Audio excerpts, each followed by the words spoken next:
How did you arrive at that sweet spot between going way too broad and then way too narrow? How did you arrive at that sweet spot? Pain. Hey everybody, it's John Lamberton here alongside my good friend and business partner, Mr. Jason Brockman. We are here for another episode of the Ambitious Lifestyle Business Podcast, where as always, it is our job to help you get more customers and make more money without just working harder. So without further ado, let's dive straight into this month's episode. Hey everybody, welcome to today's podcast, and we have a special guest as always, Mr. Tony Smith. Good morning, good afternoon, good evening, Tony. How are you? I'm fine, thank you. Thanks very much for asking. Good. So Tony is one of our 1%ers. It's been with us for a good couple of years now, haven't you?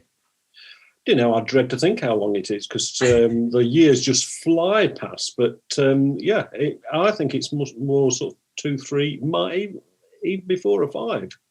How long have you been going? It's definitely not 4 or 5. We haven't been going that long. We're coming up for 4 years, I think. This is coming out at the start of 2021. So yeah, that is pretty much 4 years, actually. Is that 4 years? Yeah, 4-year anniversary of the podcast. So 1% Club, I think we launched 3 months before the podcast. So coming up for 4 years. Yeah. Well, I know I was following ambitious lifestyle business, the site and the pages initially, and it was through that I came onto the 1% Club. So I think it was fairly early on at that stage. And you were an early adopter. Not tell by the beard. You not tell the grey. So you were still in short trousers when you joined, weren't you? Who says running a business is stressful? Anyway, I don't look too bad 19, do I? Exactly. For the listeners at home, Tony, do you want to tell us a little bit about yourself and your background? Yeah, sure. I now am the ripe old age of 60. But realistically, I suppose I've been in business for probably the last 10 years. Before that, I was in the police. I did 30 years with Lincolnshire Police. Loved every minute of it. But having retired from there and kicking my heels and finding things to do, I got into business with my son, and he had taken redundancy from a telecoms company, and he wanted to set up on his own. And Dad, being Dad, joined in and helped out and did a little bit of stuff in the background, and I seem to have got further and further towards the foreground. But we've now split the business so that he focuses very much on the enterprise level, high level stuff like putting fibre in the ground. And I do stuff to do with the SME market.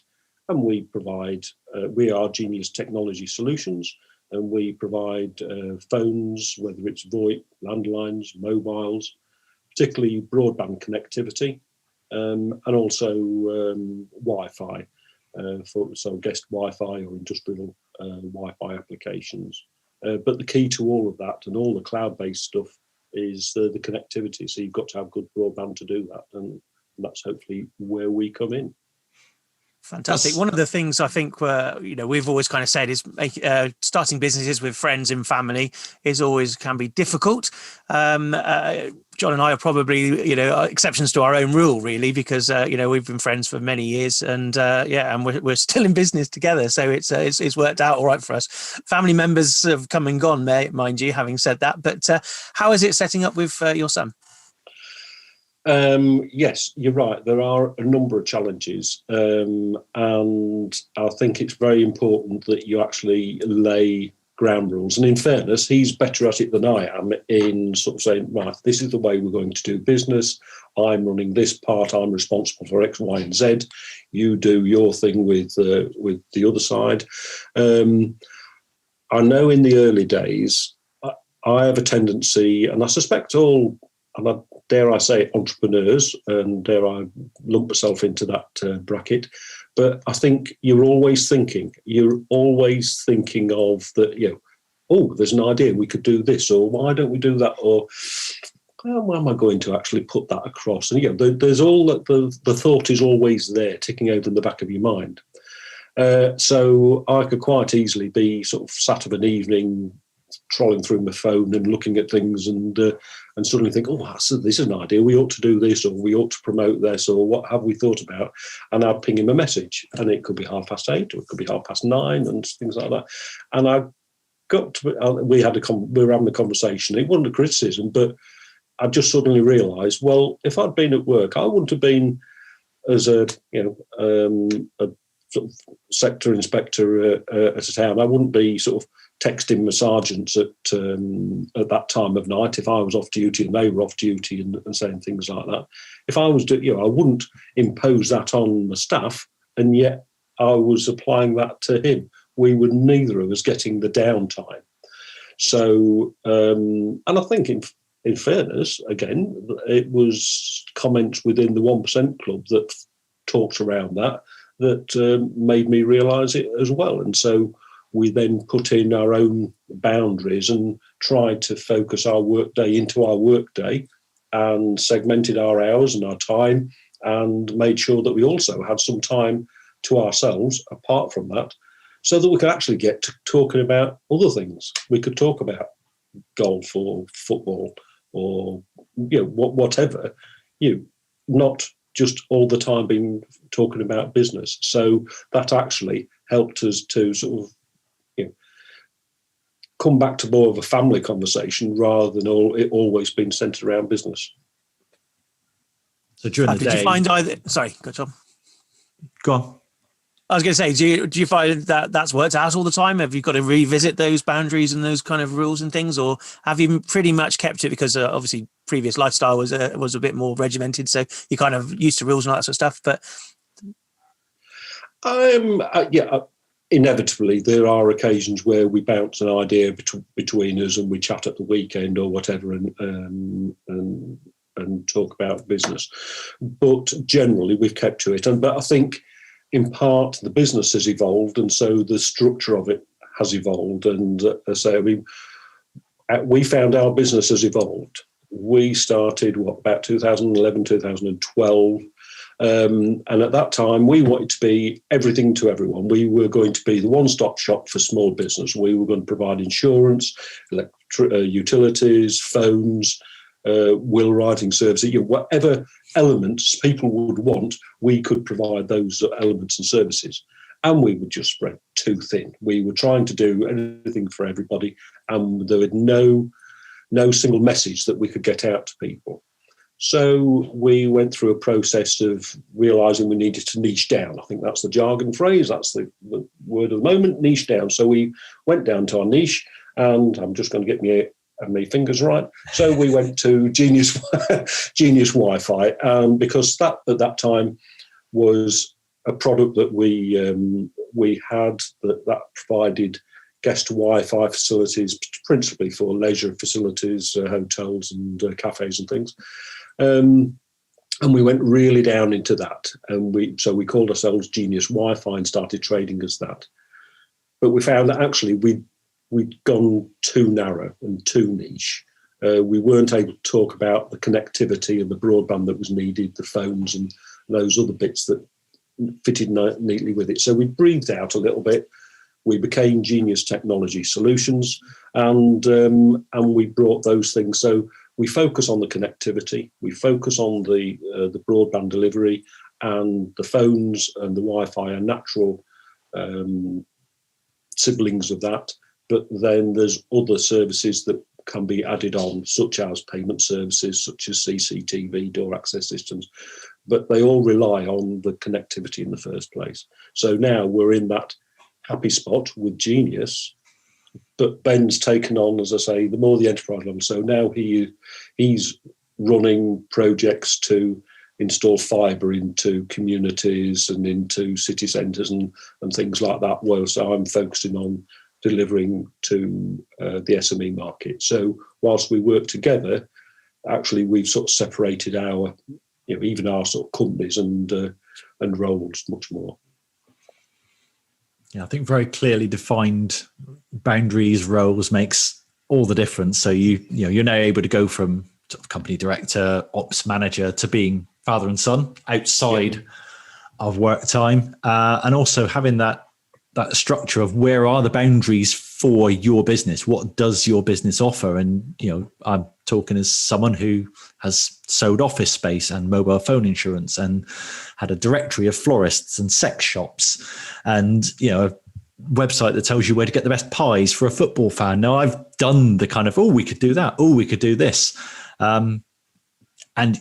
Ended up, as you said, spreading yourself far too thin. Thought we were Richard Branson. Richard Branson is the only person I know that is able to have a mobile phone company and a radio company and an airline and a bank. And just about anything else you can say. I didn't mention the airline, did I? Sorry. That's in the Genius Air coming soon. Yeah, 2020, what a great time to launch an airline. You could probably pick up those planes quite cheap at the moment, I'd imagine. There's always an opportunity, isn't there, John? You know that. Absolutely. So how did you arrive at that sweet spot between going way, way too broad and then way, way too narrow? How did you arrive at that sweet spot? Pain. It really is. It's an organic thing, and it's evolved. I think we got great support through the local business community, the local business hub, and advisors like that. At the same time, we've come across some shocking consultants and advisors, and I think anybody who is thinking about starting out in business, please beware. You will be recommended to every consultant, and you will get every advisor under the sun who knows how, all the mistakes. I've lost 3 companies and I know exactly the mistakes that you want to watch out. Well, actually, I think I'd rather listen to somebody who's run some successful businesses. Thank you very much. That's just just me. Maybe I'm odd. But I think as well, it's finding you don't know what you don't know. And so it's very much a case of if you can engage with like-minded individuals, and I'm not saying people who are yes people, but people who are able to, they have some experience, maybe not the same experience as you, but they have some experience within the business arena.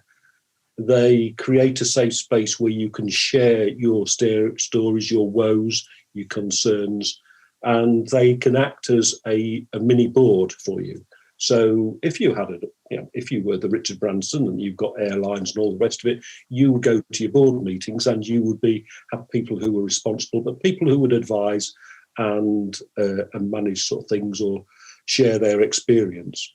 Well, as an entrepreneur, as a sole trade or something like that, you haven't got that, but you can create it through networks such as ALB or the 1% Club, because there you've got a safe environment where you can share your worries, your concerns, and somebody either will have had that experience before or they will have an idea about it that just hasn't occurred to you, but actually you can then develop it and run with it. And that's the value of networking into those groups. But just beware about all the experts that are out there, because yeah. So I think we missed the air quotes on that. They're the experts out there. We've all seen them, haven't we? And they're normally easy to spot when you see them face to face, because they're normally wearing some sharp suit and they're on stage trying to be Tony Robbins. Anyone agrees, say aye, and it's like, no, stop with the NLP bullshit. It's just it makes your skin crawl, doesn't it? And I think when you've been part of this world for a few years, you do just tend to see the fakers. I've come up with the term, by the way. Oh my God, this is the first time I get to use it. So I'm writing my new book. Okay, my new book, Evergreen Assets, coming out later this year. I can say that now because we're recording for 2021. Do you write books, John? I do write a few books. There might be a few behind me there. Oh yes, yeah. So I've come up with this term, okay, for these people who want to be like Gary V. Gary Vaynerchuk is obviously the poster child of every wannabe mentor, coach, life coach out there. And I've come up with this term, wannabe. So all these wannabes out there that are trying to be Gary V, they're trying to be Tony Robbins, they're trying to be Richard Branson, and they're all there on their phones, recording this content, being these thought leaders to about 7 people and their dog. Just stop it. Just be yourself, be authentic, actually, for a lot of these people, actually run a real business. And then when you've run that real business and you've got some battle scars, because you're going to have some scars, then come back and teach others how you did it. Yes, absolutely. The mistakes you made. What does it say? Learning from your mistakes is wise. Learning from others' mistakes is genius. Yeah. I thought you might like that. I like that one. Excuse me, I've just got to write that down. Brilliant. Yeah. No, I totally agree. But as I've said before, that that is the beauty of such as the 1% Club, because it's not only is it local businesses, but you've got a mix of people. And from that, then I've formed business relationships and gone into business with other members, and so we've got people from New Zealand, from Spain,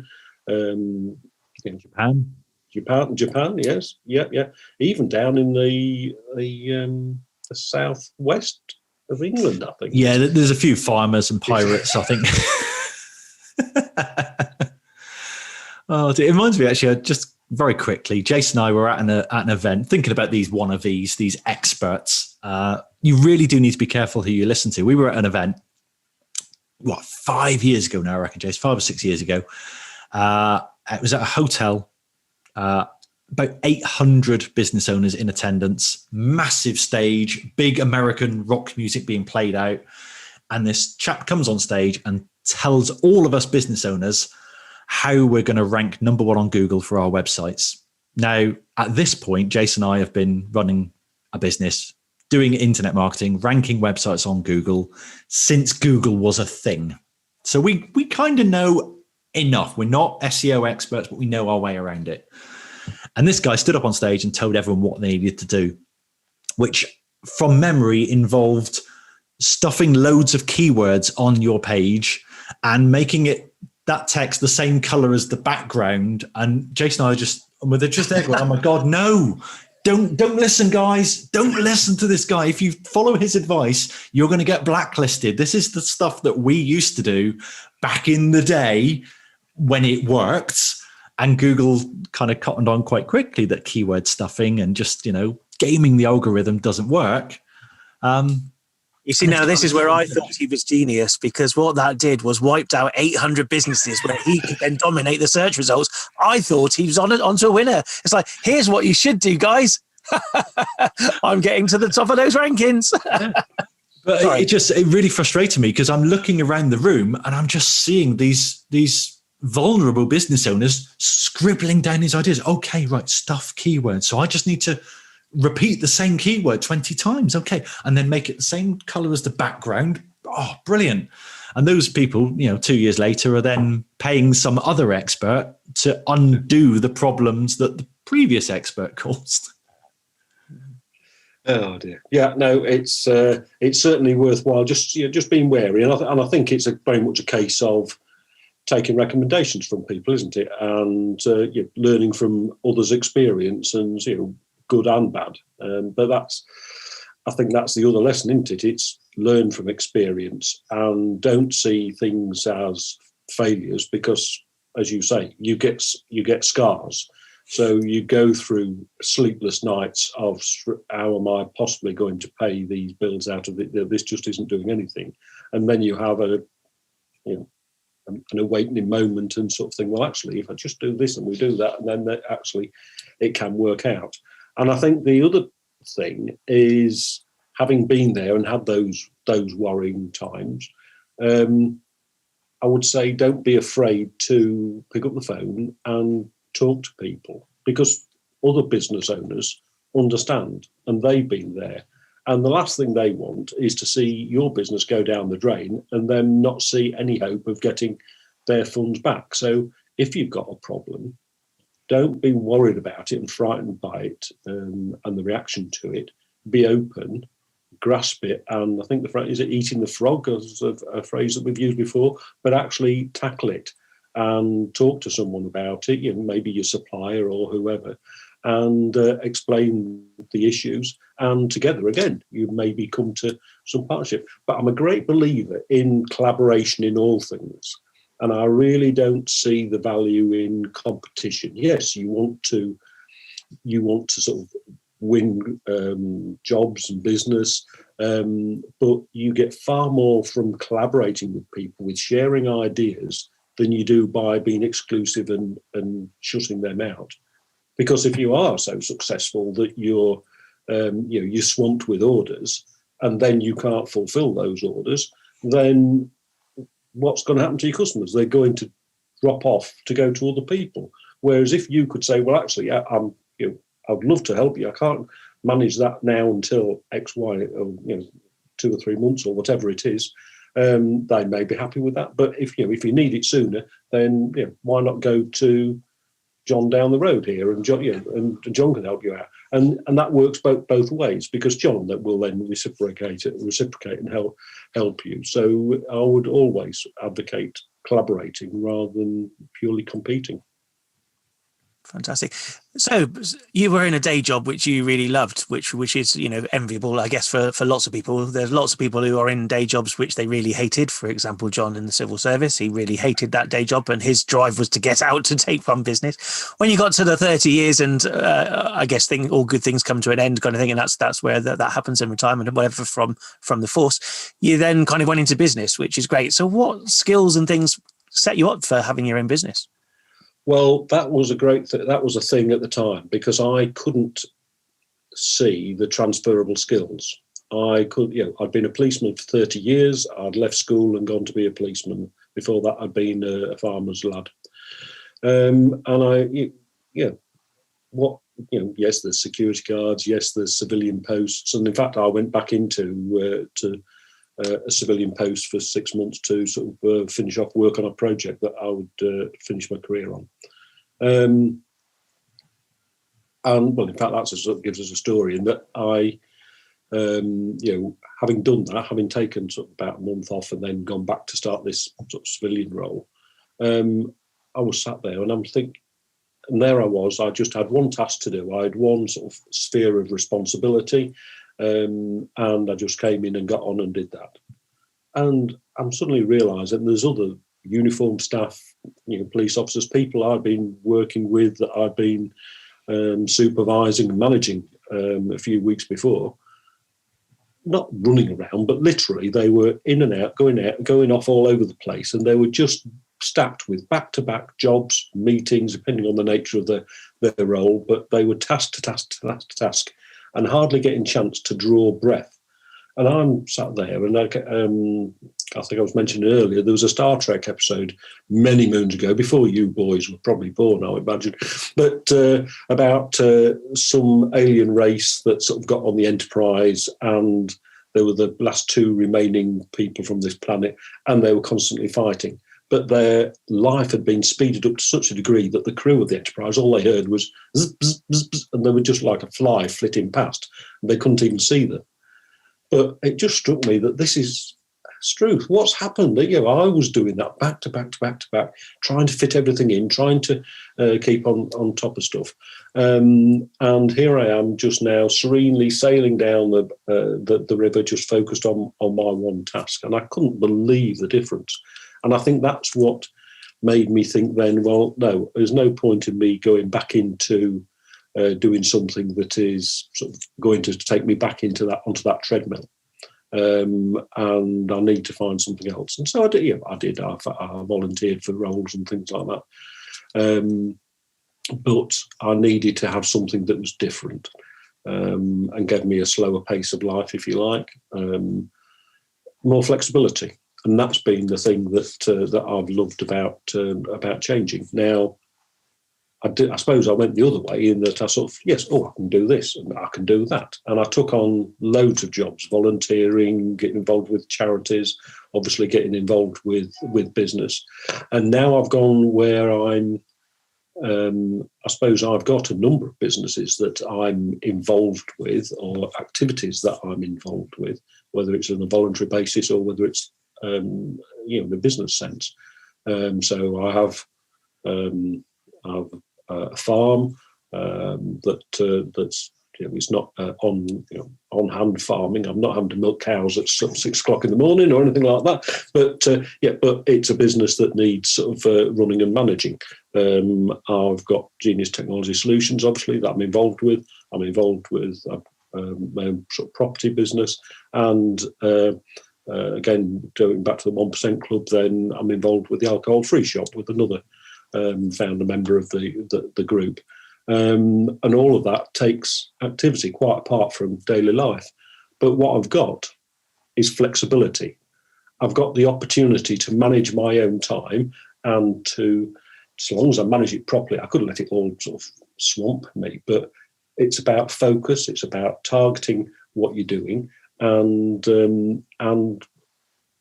having the flexibility to, if I want to be able to go off and do something different.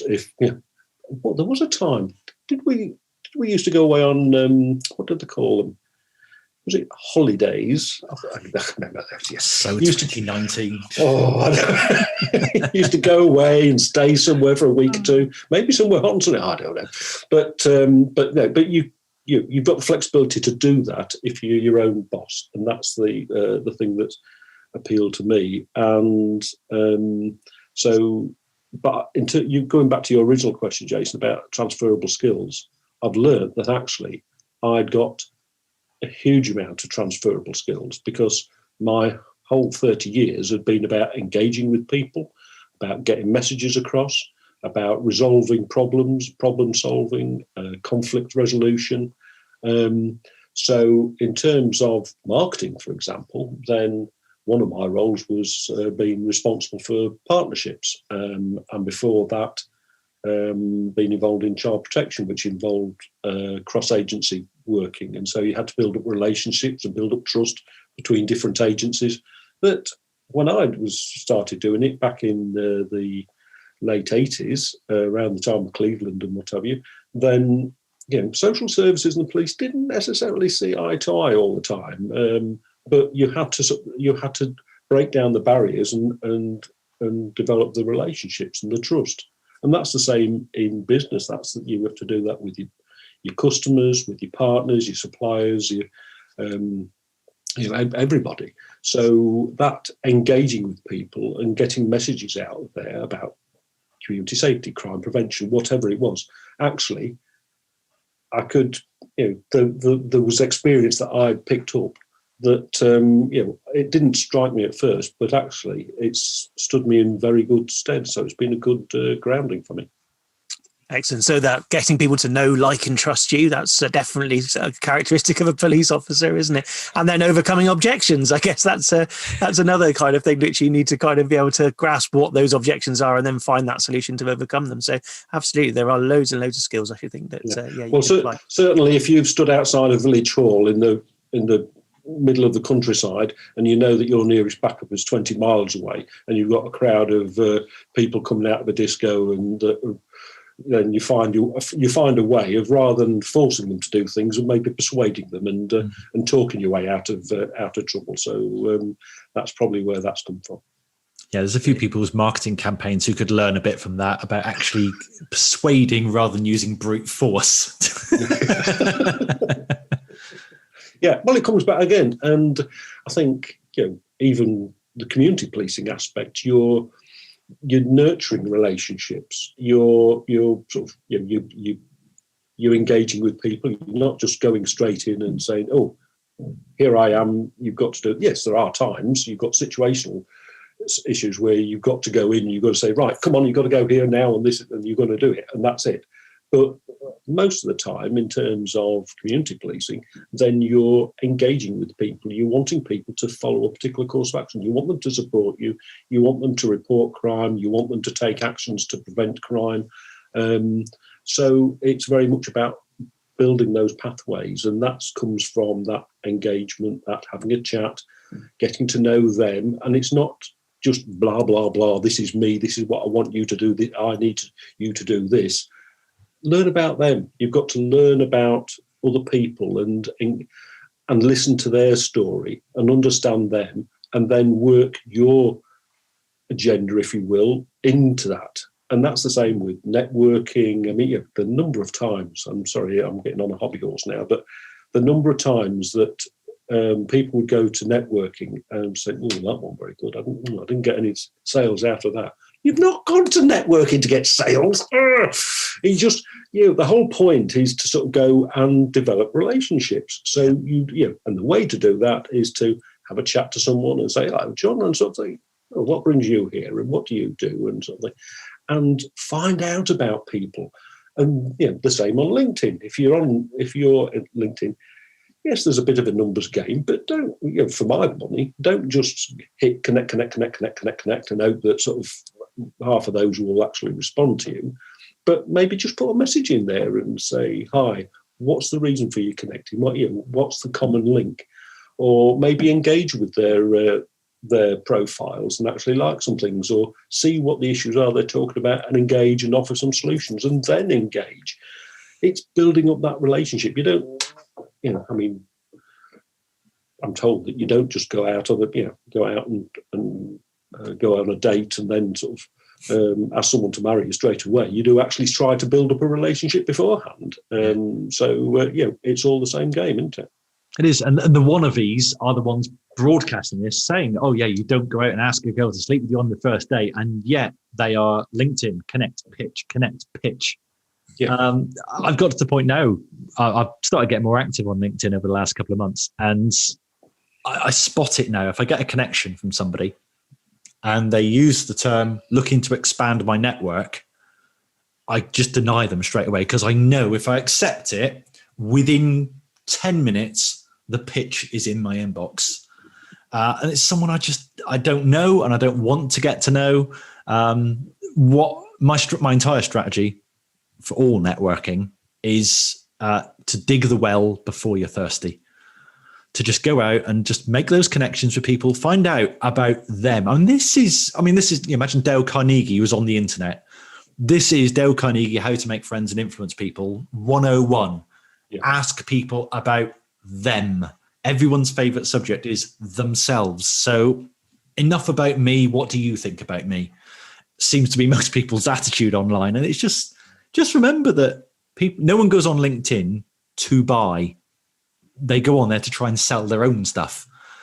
So just make friends with people, just have conversations, find out a bit about them, and then find those natural synergies to work together, so that when somebody says, "Can anyone recommend a VoIP provider?" all of a sudden Tony Smith gets tagged in loads of posts. How did that happen? He dug the well before he was thirsty. He didn't go on LinkedIn saying, "I sell VoIP. Anyone need VoIP services? VoIP, I sell VoIP. Get your VoIP here." It's funny. Just again thinking back to former lives.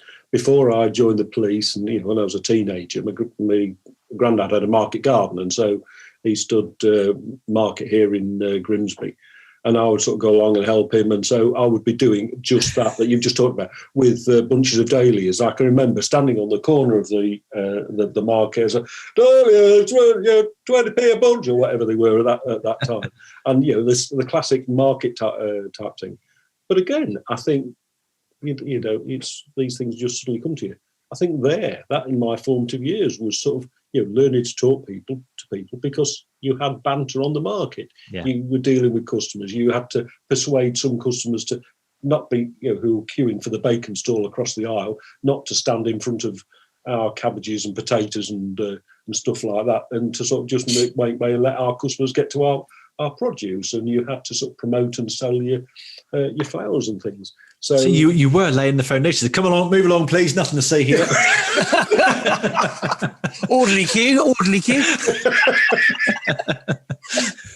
I can remember being taught a very sort of subtle technique of going to get a crate of cabbages or whatever from under the stall. So excuse me, just to get a crate out, just for the sake of moving people on. So yes, it's all good. But it's funny how it's gone from that, and then towards the end of my career, I was a hostage negotiator, and so there you've got to be very quickly. You're in a situation where someone's threatening to sort of commit suicide, or there's some other sort of crisis that you're intervening in.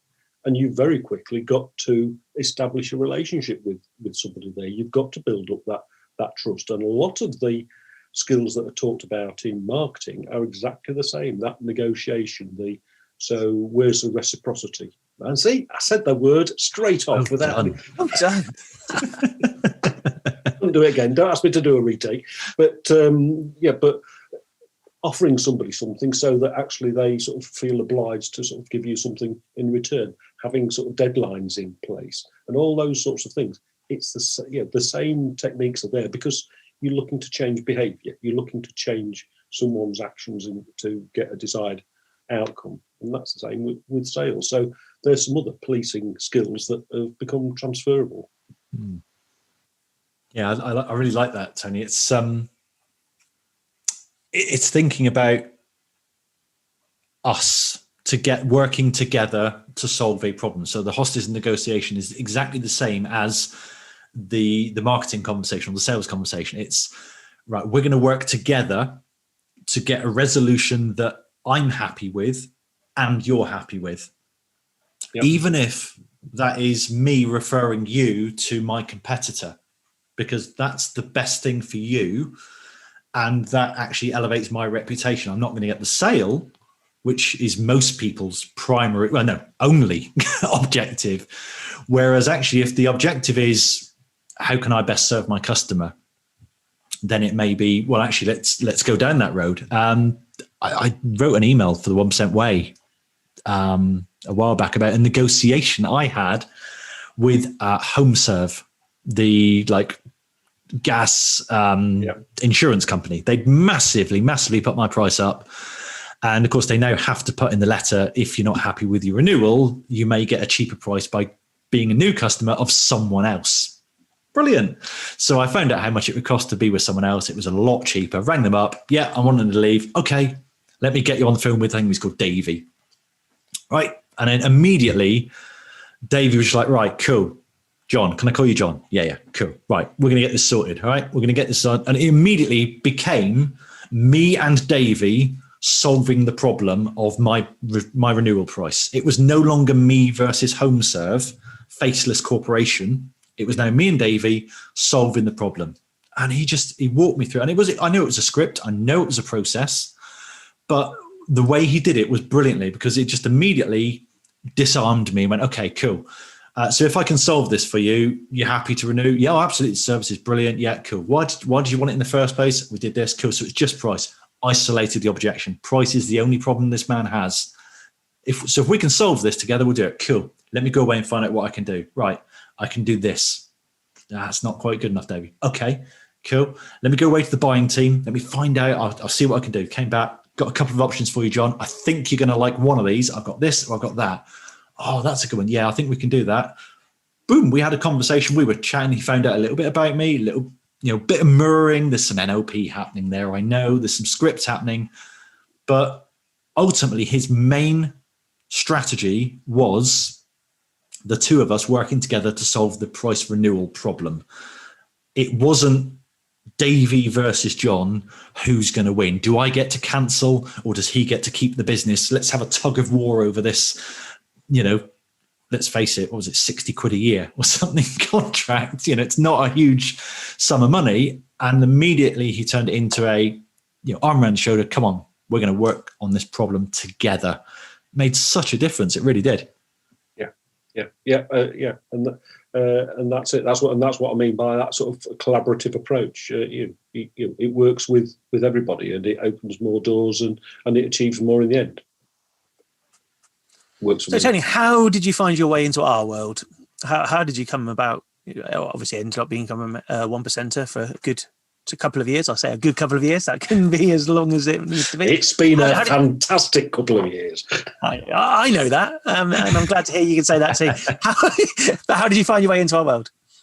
I think as I sort of started on this business journey and during the course of it, you look around for inspiration and ideas, and I can't remember how I came across it, but I certainly came across the ALB sort of group on Facebook, and looked more at that. I bought John's book, the first one. Why don't you pick it off your shelf, John, and just shelf? I've got right here. See, I'm prepared. There we go. But that was it. But that really was, and I've sold it or I've promoted it wherever I can, John, because quite honestly, the beauty of that was it was a Bible it was an operating manual for people wanting to set up in business. And it was no nonsense. It was just straightforward. I hate to use the word, but common sense. But it was good advice. Just those sort of simple things about, yes, it gave you your story and your background and your motivation for doing things, and it's to set it in context, but then it gave you simple steps of things to achieve, the actioning things, the breaking things down into simple steps, into and sort of giving yourself time to do things, but the clear focus of one priority thing and all that, all those different techniques that you preach. And it just made so much sense. And it was through that. And I think there may even be reference to the 1% Club towards the back of the book, which has a link in. And so literally that was it. Yeah, from that, I followed that link, got engaged, was persuaded and came on board. And then Routine Machines, then I've again read that and sort of enjoyed it. And again, it's about taking simple steps, but taking action. So don't wait for everything to be absolutely perfect, but imperfect action is better than perfect inaction. Oh, that's almost word for word quote from the book. Well done. You say you did no prep. That's funny. Let me just turn the page. But that sort of, and the accountability, and again, that's what the 1% Club sort of gives you, because me, I've not been able to partake in every online meeting, but I follow the group and internally on Facebook, and we have one-to-one banter and sometimes some serious chat as well, and actually learn something. But it helps. It helps to sort of for you to, if you've got an issue, to sort of publicise it and to air it and to get some feedback and some advice. It's also nice to give. It's nice to be able to participate and help others and sort of and offer some advice. I think yesterday was a classic one of somebody sort of discussing an issue with a member of staff and probationary issues and things like that. And for me, I was able to bring my experience again from policing of the staffing, the HR elements, the engagement with people to sort of get the best out of the situation, but hold them accountable, have an action plan, sort of make sure that they've got clear targets that they can meet, and have a review period to and work with them to find out what the issues are. It's a great. I find it's a great community, but that's how I came to it through the Facebook page, then sort of reading the book and being sort of sold on it from there. And I think I've been told that John's not the Messiah, but just a very naughty boy. Naughty boy, exactly. Was that me telling you that? It probably was. It probably was. So ALB then, Ambitious Lifestyle Business. That's kind of what it stands for. If you're going to be searching the Facebooks for it, you'll find it as Ambitious Lifestyle Business. Obviously, this is the ALB podcast. But what does Ambitious Lifestyle Business mean to you, Tony? Well, absolutely. It's the flexibility, as I mentioned earlier. It's the flexibility to do what I want, when I want. There's another quote. Is that another quote? Well, there's a few more. You've got to get it right. What I want, when I want, how I want, where I want, if I want. That's it. I am not brainwashed. This is not a cult. But no, it is that. It's that flexibility to, yes, you need to generate sufficient recurring income and income so that you can you can do what you want. Everybody needs funds to sort of fund a lifestyle, but your lifestyle, if you want to live your life on a Caribbean island, then fine, but you need a plan to work out how you're going to get the money to do that. So do that. If you want a quiet life where actually you want to be able to spend time with the kids or the grandkids, and you want to make sure that you go to sports day and you go to the nativities when they come back, and you want to enjoy taking a walk out and putting your tools down at 3 o'clock in the afternoon because it's going to be too late otherwise, then that's whatever is your ambition, that's whatever you want your lifestyle to be, there's only you that's stopping you doing it. So whatever, what are the barriers? Again, what's the pain points? What's the barriers to you moving on and getting the life that you want? And if there are barriers and obstructions and things, then what's the way around it? Can you go around it? Can you go over it? Do you have to accept it and accept it for a while, but then find a way to accommodate that and build that into your plans? And so that's a big mindset thing. But really, for me, that sounds like self-negotiation. That does holding yourself to hostage. That does, and negotiating your way out of that. I'm not saying who was holding the gun to my head, but oops.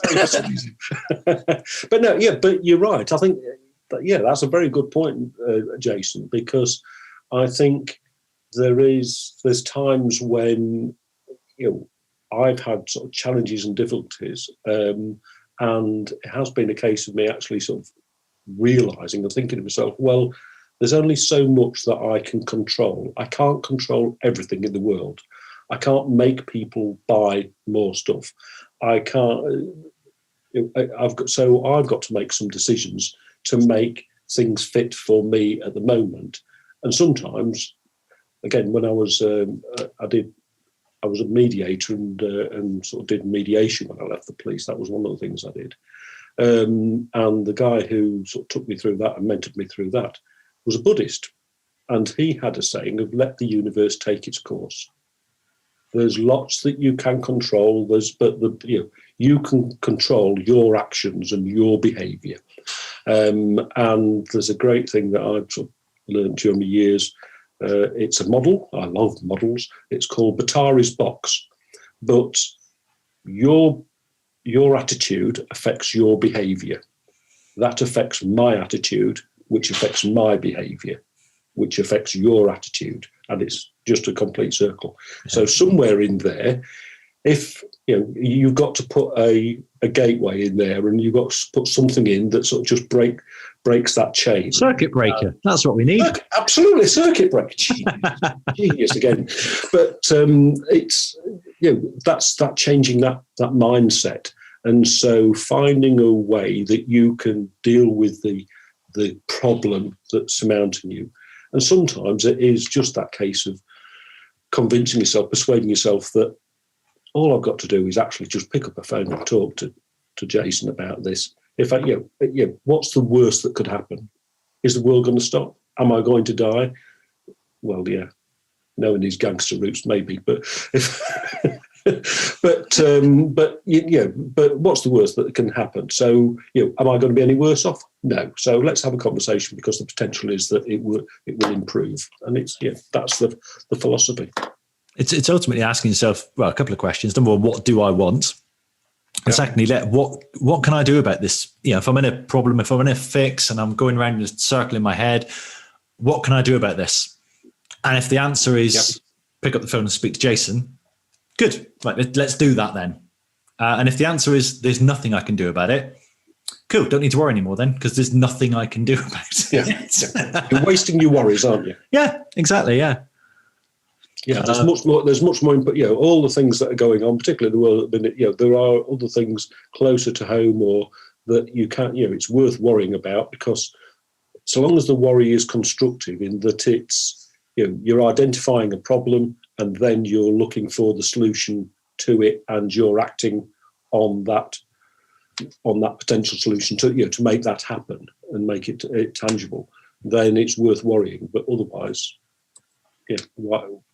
why worry? Yeah, exactly. Should we end with a quote from Captain Jack Sparrow then on this topic? I think that's so apt, being down here in the southwest. It probably should be. People are used to hearing me talk with a piracy accent. I'd just as well be Captain Jack Sparrow as well. The problem is not the problem. The problem is your attitude to the problem. Captain Jack Sparrow. That's brilliant. Can I just give you another quote that I picked up yesterday? A little story. Is it from one of my books? No, strange. No, you can't. Sorry, but there may be time for you to put it into the next one. Yeah, I can pinch it. I do like a bit of plagiarism. Apparently, in the Second World War, they were getting lots of bombers shot down and losing loads of aircrew.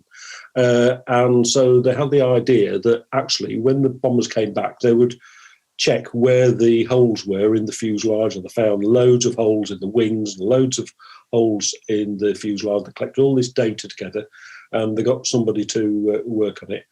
And this fellow came to look at the data and work at it, said, you're actually looking at the wrong data, because you're looking at the planes that have come back. Never mind about putting extra armour on the wings and the fuselage. Those are the ones that's coming back. So actually, you want to be looking in the channel. Improving the other bits. So it's not looking at it's not always looking at what you've got, but it's looking at what's missing. Yeah. There's a couple of stories around that with business stories. And it's called, I think it's the Graveyard of Success or something like that. For example, everybody loves Shoe Dog, the story of Nike founder Phil Knight. And basically in this story, which obviously is a real life story, it actually happened. Phil knows nothing about business. Phil makes loads of mistakes. Phil hires a bunch of idiots to run his company. He trusts people he shouldn't trust. He gets sued by the government. He makes every mistake possible and succeeds and builds a multi-billion-dollar empire. And people all about go, oh, great, yeah, let's do what Phil did. It's like, no. Phil was the 1 in a million who succeeded. 999,000 are at the bottom of the channel. Do not copy this man. He's not telling you this to copy him. He's telling you that he persevered, and that's the bit you should copy. Yeah. So, yeah, make sure you're looking in the right places for your inspiration. Yeah. And so we're back to coaches and advisors and who to take advice from. So I can, in rounding this off, if we're approaching that stage, then the only thing I can say is that 1% Club and ALB are great places to go to find the advice, the guidance, and the mentorship and support that you need. Oh, thank you very much, Tony. The check is in the post. If people want to find out more about you, Tony, where should they be going? Please do come and have a look at our website. That's www. As you would expect, geniustechnologysolutions.com. And we're there to help you with all your connectivity. So connect with us and we'll help you connect with others. Fantastic. Thank you very much for joining us today, Tony. It's been an absolute pleasure. Thank you very much for asking me. Absolutely brilliant. Thank you. So there we are, another episode in the can. How was it for you? Please let us know. However you listen to these podcasts, please leave a review on that platform. Let us know what we can do better, what you like, what you don't like, and how we can improve to make this show even better for you. We'll see you next time.